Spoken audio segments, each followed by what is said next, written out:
Hola, vamos con la segunda parte de esta serie de 3 vídeos sobre la resurrección. Y en esta segunda parte vamos a responder a la pregunta: ¿qué pasó realmente? Vamos a partir de donde lo dejamos en el vídeo anterior. Si no la han visto, por favor, véanla, en el que resumimos los elementos esenciales de lo que dice el Nuevo Testamento. ¿Qué dice el Nuevo Testamento acerca de la resurrección de Jesús? En este vídeo vamos a dar un paso más y preguntarnos qué pasó realmente. Y arrancamos de donde lo dejamos en el vídeo anterior, que es esos puntos de convergencia entre los relatos evangélicos. Los voy a leer. 1. Algunas mujeres discípulas descubren la tumba vacía en la madrugada del domingo. 2. Jesús resucitado primero se aparece a ellas. 3. Luego se aparece también a los discípulos varones, entre ellos Pedro. Y finalmente esas apariciones continúan durante algún tiempo hasta que cesan. Pues bien, ¿qué pudo pasar realmente? Empecemos explicando esta imagen. Esta es una tumba judía típica del siglo I. No es la tumba en la que pusieron a Jesús, pero es una semejante. Podéis ver que se trata de una cueva excavada en roca, y con una entradita pequeña, pero suficiente para que un hombre o una mujer pueda pasar por ella, y esa puerta se sella con una piedra grande. ¿Lo veis? Esa piedra circular justo a la izquierda del agujero. Pues bien, las mujeres que van hacia el sepulcro van preguntándose quién hará rodar la piedra, quién moverá esa piedra que podía pesar varios cientos de kilos, quién podrá mover la piedra, y se encuentran que cuando llegan la piedra ha sido removida, que ha sido abierta por no sabemos quién, y entran en el sepulcro, y es allí donde un joven, en la versión de Marcos, un ángel en Mateo, 2 hombres en Lucas, creo, si no me acuerdo mal, les dicen que Cristo ha resucitado, y se encuentran con la tumba vacía, con el lugar donde pusieron el cuerpo de Jesús, que no está su cuerpo. Pues bien, las costumbres funerarias de aquella época mandaban que el cuerpo del difunto fuera ungido con aceites aromáticos, con aromas, y puesto en esa cueva. Esa cueva técnicamente se dice en español un pudridero. El otro día visité con una buena amiga el Escorial y fuimos al Panteón de los Reyes, donde están muchos de los reyes españoles, y preguntamos dónde estaba don Juan, el conde de Barcelona, y nos dijeron: está en el pudridero. ¿Y qué es el pudridero? Pues donde ponen el cuerpo hasta que el cuerpo se convierte en huesos. Se pudre la carne y quedan los huesos. Y esos huesos se recogen y se ponen en un osario. El Panteón de los Reyes del Escorial en realidad es un osario. Y osarios se han descubierto muchos en Israel en la época del Imperio Romano. En concreto, en el año 1992 se encontró una importante colección de osarios en la zona de Jerusalén, donde estaban haciendo unas obras, y algunos arqueólogos afirman que se trata del osario de la familia de Caifás. Incluso dicen que un osario que tiene unas inscripciones podía ser, que contiene el cuerpo de un hombre de unos 60 años, puede ser el osario del propio Caifás, el sumo sacerdote que condenó a Jesús. Ahí tenéis las imágenes, a la izquierda la imagen la foto del descubrimiento, y a la derecha el osario llamado de Caifás, restaurado y puesto en exposición. Pues bien, las mujeres van, una según Juan, 3 según Marcos, van hacia la tumba vacía, y allí para hacer los rituales que no pudieron hacer el viernes por la tarde. Jesús muere a las 3 de la tarde en la cruz. Quedan 3 horas para la puesta del sol y hay que descolgarlo de la cruz y colocarlo en el sepulcro.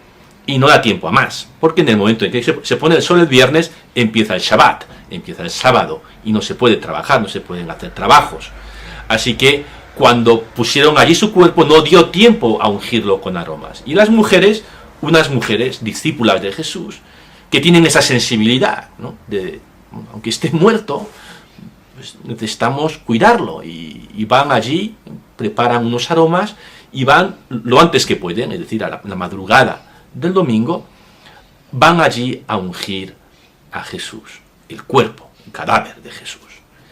Y van preguntándose, ¿quién nos moverá la piedra? ¿No? Cuando llegan, la piedra ha sido removida, entran en el sepulcro y alguien, un joven, según Marcos, un ángel, según Mateo, 2 hombres, según Lucas, dicen, no está aquí, ha resucitado.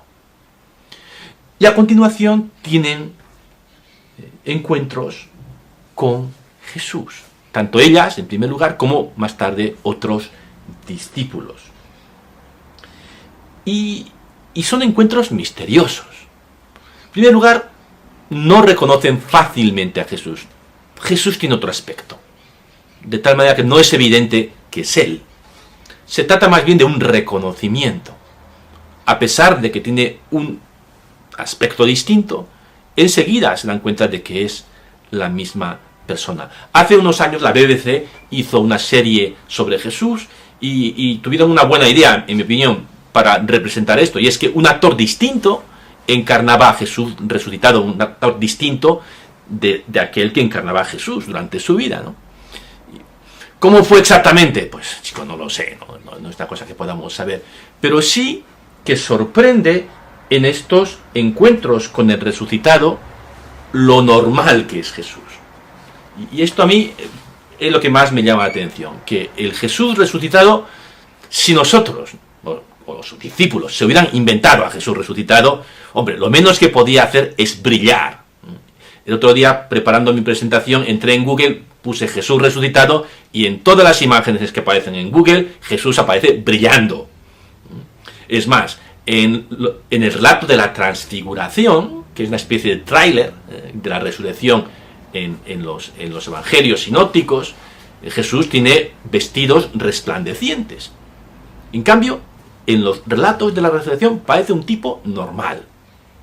Si nosotros hubiéramos inventado la resurrección, o los discípulos, lo menos que podía hacer es brillar, o volar, o tener superpoderes, ¿no? Nada de eso. Es un tipo normal, en quien reconocen a Jesús, el mismo Jesús. Y este Jesús, como muestra en el Evangelio de Juan, en el capítulo 20, lleva las heridas de la pasión. Tiene en su cuerpo marcadas las heridas de la pasión. Es decir, es su cuerpo, ¿no? Nosotros llevamos en nuestro cuerpo las marcas de nuestra historia. Y Jesús lleva las marcas de su historia en su cuerpo, especialmente de esas difíciles últimas horas. Y para mostrar a los discípulos que no era un fantasma, come con ellos. Esto de los fantasmas era muy común. En la literatura antigua, en el mundo antiguo, se creía a pies juntillas en los fantasmas. ¿Y los fantasmas qué eran? Seres que vienen del reino de los muertos. Visitantes, poco agradables, visitantes a evitar, del mundo de los muertos. Jesús no es un visitante del mundo de los muertos porque ha roto la muerte. Se la ha cargado. Por lo tanto, no es un fantasma, es un ser humano vivo de una forma distinta, pero un humano, por eso puede comer, y comer era su forma favorita de compartir. Y así que come con los discípulos, ¿no? También aquí en la elaboración posterior veremos de la Eucaristía. Pero Jesús resucitado come con los discípulos, y finalmente en Mateo dice: estoy con vosotros todos los días hasta el fin de este mundo. Jesús puede estar con nosotros, no solo porque es Dios, sino porque es humano, y sigue siendo humano. Eres un hombre. Por eso podemos relacionarnos con Él, como con un amigo. Una pregunta que no podemos dejar de hacernos puesto que somos personas modernas que viven en esta sociedad basada en la ciencia y en la razón, es si los relatos de las apariciones del resucitado son una creación de los discípulos de Jesús. A partir de la Ilustración, es decir, del siglo XVIII, ha habido una serie de autores, pensadores, que han afirmado que los relatos de las apariciones del resucitado son formas de expresar una experiencia interior que tuvieron los discípulos, pero que no acontecieron pues tal como narran los evangelios. Por citar un autor que tuvo una gran influencia a mediados del siglo XX, Edward Schillebeeckx, su libro Jesús, la historia de un viviente, de 1974, pues fue un libro muy importante en su época, decía que lo que realmente pasó tras la muerte de Jesús fue que los discípulos tuvieron una experiencia interior de gracia y de conversión. Es decir, los discípulos estaban hechos polvo después de la muerte de Cristo, lógicamente. Pedro especialmente tenía sobre su conciencia el haber negado a Jesús. Y pasado el tiempo, por la acción de la gracia de Dios, pues esta gente empezó a sentirse mejor. Pedro se sintió perdonado, empezaron a hablar sobre Jesús, de cómo él pues no querría que estuviéramos así tristes y tal. Y dice Schillebeeckx, y emergió un consenso, que Jesús estaba vivo. Y dice Schillebeeckx, expresaron esta fe con miope e ingenuo realismo en relatos de las apariciones. Es decir, en vez de expresar esa experiencia interior, pues tal cual, pues inventaron estos relatos para expresar de forma mítica, de forma narrada, una experiencia interior, pero que esas apariciones o la tumba vacía no son hechos históricos, no son hechos reales. Esta idea ha tenido una cierta influencia y circulación incluso en el mundo cristiano, católico. Ha sido negada no solamente desde el punto de vista teológico, ¿no?, o de la fe, sino también desde el punto de vista histórico. Es bastante increíble como proceso psicológico. N.T. Wright, o Tom Wright, que es uno de los grandes teólogos, en mi opinión, el mayor experto en el Nuevo Testamento vivo en estos momentos, tiene un voluminoso libro que se llama La resurrección del Hijo de Dios, que fue publicado originalmente en el año 2003, pero que ha sido traducido más recientemente al español y que está disponible en nuestra lengua. Si alguien se quiere poner realmente las pilas con el tema de la resurrección, este es el libro que hay que leer. Advertencia, tiene 1000 páginas. Pero bueno, es realmente un libro contundente, de estudio histórico, sobre todo, pero también teológico, sobre todo histórico, sobre la resurrección de Jesús. Y en este libro, Wright nos dice que la entera elaboración de Schillebeeckx es de hecho errónea y engañosa. No tanto en el plano de la teología, esa es otra cuestión, totalmente diferente, como en el de una reconstrucción histórica verosímil. Wright lo que nos dice es, dejando la fe aparte, desde el punto de vista histórico, lo que nos cuenta es Schillebeeckx, de que detrás de estos relatos solamente reflejan una experiencia interior. Eso es increíble. Eso resulta del todo increíble porque lo que narran es totalmente, no tiene ningún paralelo. Los discípulos no se lo pudieron inventar, porque es tan original, es tan fuera de todo, de cualquier otro relato de muertos. De hecho, por ejemplo, Mesías, en el siglo I, hubo más de uno, y más de dos, y más de tres. A ningún Mesías judío del siglo I, ningún seguidor, ningún grupo de seguidores de los Mesías que hubo en el siglo I, se le ocurrió decir que ese Mesías que había sido matado por los romanos había resucitado. Simplemente el grupo se disolvió o encontraron otro Mesías. Pero ninguno empezó a decir, ha resucitado. Esto es una insensatez, ¿no? Si los romanos lo han crucificado, está muerto. Y sin embargo, esto es lo que dicen los evangelios. Si un grupo de pescadores de Galilea consiguieron inventar y dar credibilidad a algo así, se trataría de un portento aún más increíble que la resurrección. Y es que si algo hay de común en todos los relatos de la resurrección, es el asombro. Si Jesús está vivo, con una vida nueva, distinta, pero es el mismo Jesús. Y esto no se lo esperaban. ¿Cómo lo van a esperar? O sea, lo habían matado los romanos, y estas eran personas sensatas, no podían esperar algo así. Y sin embargo, esto fue lo que vieron, lo que experimentaron.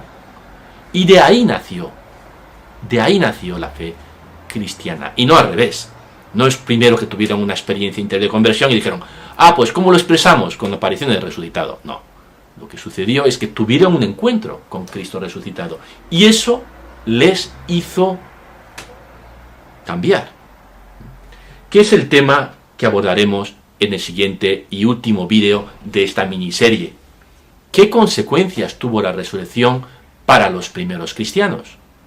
¿Y qué consecuencias tiene para nosotros hoy? No os perdáis la tercera parte, la más importante de esta serie. Hasta pronto.